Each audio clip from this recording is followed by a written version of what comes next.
आज हम नया टॉपिक स्टार्ट कर रहे हैं, भौतिक वितरण यानी फिजिकल डिस्ट्रीब्यूशन। प्रत्येक निर्माता विपणनकर्ता यही चाहता है कि वह अपने उत्पादों एवं उपभोक्ताओं या उपयोगकर्ताओं को सही समय पर सही स्थान पर उपलब्ध कराकर उसकी संतुष्टि या उसकी संतुष्टि में अभिवृद्धि कर सके। और ऐसा तभी संभव है जबकि अपने उत्पादों के विभिन्न वितरण की प्रभावी मितव्ययी व्यवस्था कर सके। तो इस लेसन में हम यही देखेंगे कि किस तरह से निर्माता या उत्पादक उपभोक्ताओं तक अपना माल या प्रोडक्ट जो है वो सही समय पर किस तरह से, किस चैनल के थ्रू, किस माध्यम से पहुंचाता है। तो सबसे पहले हम देख लेते हैं कि भौतिक वितरण का मीनिंग क्या है या उसकी डेफिनेशन क्या है। सामान्य अर्थों में देखा जाए तो भौतिक वितरण से तात्पर्य उन क्रियाओं से है जिनके द्वारा उत्पाद से उपभोक्ता या उपयोगकर्ताओं तक उत्पादों के प्रभावी संचालन को सुनिश्चित किया जाता है। लेकिन कुछ हम इसमें विद्वान हैं, कुछ विद्वानों ने एक अलग डेफिनेशन दी है। उन्होंने मार्केटिंग को ध्यान में रखकर जो है वो डेफिनेशंस दी हैं। तो भौतिक वितरण की कुछ परिभाषाएं हम देख लेते हैं। सबसे पहले हम देखते हैं कॉटलर और आर्मस्ट्रॉन्ग के। कॉटलर आर्मस्ट्रॉन्ग ने कहा है कि भौतिक वितरण से उद्गम स्रोत से ग्राहकों की आवश्यकता की पूर्ति हेतु उपयोग बिंदु तक लाभ पर माल, सेवाओं, संबंधित सूचनाओं के भौतिक प्रवाह का नियोजन, क्रियान्वयन एवं नियंत्रण करना सम्मिलित है। संक्षेप में हम इसमें सही ग्राहक को सही उत्पाद सही समय पर सही स्थान पर उपलब्ध कराना सम्मिलित है। इसी तरह से स्टैंटन ने भी एक डेफिनेशन दी है। उन्होंने कहा है कि भौतिक वितरण में उत्पादों के भौतिक प्रवाह का प्रबंध करना तथा प्रवाह प्रणाली की स्थापना करना एवं संचालन करना सम्मिलित है। कंडिफ एंड स्टिल ने भी एक अच्छी डेफिनेशन दी है। उत्पादन के बाद उपभोग से पहले माल का वास्तविक संचलन यानी मूवमेंट तथा संग्रहण भौतिक वितरण से सम्मिलित है। इसी तरह से फिलिप कॉटलर माने हुए विद्वान हैं। उन्होंने ये कहा है कि भौतिक वितरण में उद्गम स्रोत से ग्राहकों की आवश्यकताओं की पूर्ति के बिंदु तक सामग्री तैयार माल के भौतिक प्रवाह का नियोजन, क्रियान्वयन तथा नियंत्रण करना सम्मिलित है। तो ये हमने 4 तरह के डेफिनेशंस देखी। तो इसका कंक्लूज़न या इसका निष्कर्ष ये निकलता है कि भौतिक वितरण से तात्पर्य उन क्रियाओं से है जिनकी सहायता से उत्पादक से ग्राहकों तक उत्पादों के संचलन एवं प्रवाह मूवमेंट एंड फ्लो को बनाए रखा जाता है ताकि ग्राहकों को उसकी आवश्यकता के उत्पाद उचित मात्रा में सही स्थान पर सही समय पर उपलब्ध हो सके। उत्पादक से ग्राहकों तक उत्पादों के संचलन के प्रवाह को बनाए रखने के लिए हमें बहुत सारी क्रियाएं करनी पड़ती हैं, जिसमें आदेश संस्करण, भंडारण, स्कंद नियंत्रण और परिवहन के प्रमुख हैं। अब हम देखते हैं कि भौतिक वितरण की प्रमुख विशेषताएं क्या हैं। भौतिक वितरण की अगर विशेषता के रूप में देखा जाए तो फर्स्ट हम ले सकते हैं भौतिक वितरण उत्पाद से ग्राहकों तक उत्पादों के संचरण एवं प्रवाह को बनाए रखने का एक उपाय है। सेकंड इसमें ले सकते हैं यह उत्पादन के बाद किंतु उपभोग से पूर्व उत्पादों के संचरण एवं प्रवाह को सुनिश्चित करता है। थर्ड इसमें लेंगे हम भौतिक वितरण ग्राहकों को सही उत्पाद सही मात्रा में सही समय पर सही स्थान पर उपलब्ध कराने की प्रक्रिया है। नेक्स्ट, भौतिक वितरण के अंतर्गत जिन क्रियाओं को सम्मिलित किया जाता है उनमें आदेश प्रसंस्करण, स्कंद नियंत्रण, भंडारण एवं परिवहन प्रमुख है। लास्ट इसमें जो विशेषता होगी वो ये होगी कि यह विपणन क्रियाओं का द्वितीय यानी अदर हाफ सेकंड पार्ट है और प्रथम आधे भाग में हम बाजार विश्लेषण, उत्पादन नियोजन, विकास, मूल्य निर्धारण, संवर्धन आदि का कार्य सम्मिलित करते हैं। तो विपणन कार्य की इस प्रक्रिया को पूरा किया जाता है, तो इसे हम सेकेंड हाफ भी कह सकते हैं।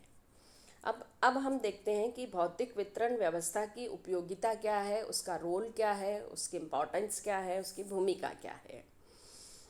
आधुनिक विपणन व्यवस्था में प्रभावी वितरण व्यवस्था की उपयोगिता या भूमिका दिनों दिन बढ़ती जा रही है। इसकी बढ़ती हुई उपयोगिता और भूमिका के कारण क्या है वो हम देख सकते हैं। पहला हम इसमें लेते हैं वितरण लागतों पर नियंत्रण करना। आधुनिक व्यावसायिक जगत में वितरण लागतें निरंतर बढ़ रही हैं। विद्वानों का अनुमान है कि उत्पादन लागत लगभग 20 से 25% भाग वितरण लागतों का ही होता है। इन लागतों में आदेश प्रसंस्करण एवं प्रशासन का लगभग 10% और स्कंद नियंत्रण पर 10% और भंडारण पर 25% तथा परिवहन पर 45% तक लागत आती है। तो इन लागतों पर नियंत्रण करना परम आवश्यक होता है। इसलिए प्रभावी वितरण व्यवस्था स्थापित करके हम इसको सही कर सकते हैं या इस पर कंट्रोल कर सकते हैं। सेकंड इसमें लेते हैं विक्रय वृद्धि में सहायक। प्रभावी भौतिक वितरण व्यवस्था विक्रय वृद्धि में सहायता प्रदान करती है। इससे विक्रय की राशि में ही नहीं अपितु विक्रय मात्रा यानी वॉल्यूम में भी वृद्धि होती है। इसका प्रमुख कारण यह है कि प्रभावी भौतिक वितरण व्यवस्था के कारण यथा समय उस स्थान पर माल उपलब्ध किया जा सकता है जहां माल की मांग होती है। फलतः किसी भी स्टोर या दुकान को माल समाप्त यानी आउट ऑफ स्टॉक की सूचना टांकने या प्रदर्शित करने की आवश्यकता नहीं होती है। थर्ड इसमें हम लेंगे उपयोगिताओं का सृजन। प्रभावी वितरण की भूमिका इसलिए भी बढ़ रही है कि इन उत्पादों में उपयोगिता का सृजन किया जाता है। इसके कारण समय एवं स्थान उपयोगिता का सृजन होता है। भंडारण में समय उपयोगिता तथा परिवहन से स्थान उपयोगिता का सृजन किया जाता है। नेक्स्ट, उपभोक्ता संतुष्टि में योगदान। प्रभावी वितरण व्यवस्था उपभोक्ता संतुष्टि में प्रमुख योगदान देती है। प्रभावी वितरण व्यवस्था उपभोक्ताओं की आवश्यकता के समय उचित मात्रा में उचित मूल्य पर उचित स्थान पर उपलब्ध करा देती है। इससे उपभोक्ता को अधिक सुविधा एवं आराम अनुभव होता है, जिसके कारण वह संतुष्टि अनुभव करता है। नेक्स्ट इसमें है मांग व आपूर्ति में संतुलन। प्रभावी वितरण व्यवस्था मांग एवं पूर्ति में संतुलन बनाए रखने में भी योगदान देती है। ऐसा इसलिए होता है क्योंकि भौतिक वितरण व्यवस्था के द्वारा इस बात को सुनिश्चित किया जाता है कि उचित मात्रा में उस माल को उस समय उस स्थान पर उपलब्ध हो सके जहां इसकी डिमांड हो। प्रत्येक स्थान पर समय पर मांग एवं आपूर्ति में इससे संतुलन बनाया रखा जा सकता है। नेक्स्ट इसमें है मूल्य स्थिरता में सहायक। प्रभावी वितरण व्यवस्था बहुत बड़ी सीमा तक उत्पादों के मूल्यों में स्थिरता लाने में योगदान दे सकती है। प्रभावी वितरण व्यवस्था के उत्पादों के संचरण एवं प्रवाह में निरंतरता उत्पन्न होती रहती है। इससे आवश्यक मात्रा में उत्पाद आवश्यकता के समय सही स्थान पर उपलब्ध करने में सहायता मिलती है। इसका कारण यह होता है कि इससे मूल्यों में स्थिरता बनी रहती है। नेक्स्ट इसमें हम लेंगे स्कंद नियोजन एवं नियंत्रण में सुविधा। प्रभावी वितरण व्यवस्था स्कंद नियोजन एवं नियंत्रण करने में भी सुविधा प्रदान करता है। प्रभावी वितरण व्यवस्था होने पर कम स्टॉक करके रखना पड़ता है, किंतु विपरीत स्थिति में भारी मात्रा में स्टॉक संग्रह रखना पड़ता है।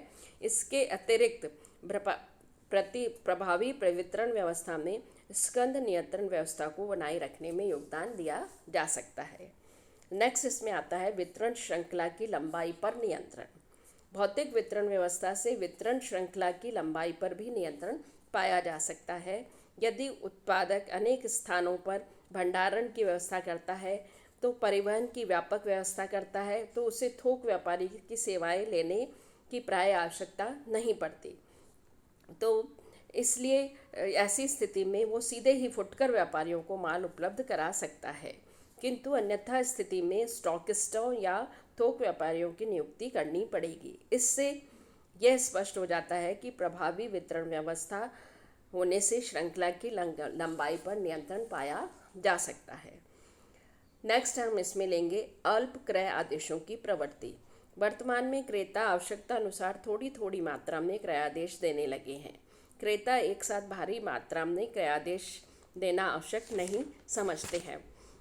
इसके कई कारण होते हैं, जैसे संचार के साधनों का तीव्र विकास, तीव्र गति वाले परिवहन साधनों का विकास। फलतः क्रेता तथा जब चाहते हैं तभी आवश्यक मात्रा में आदेश देकर माल को प्राप्त कर सकते हैं।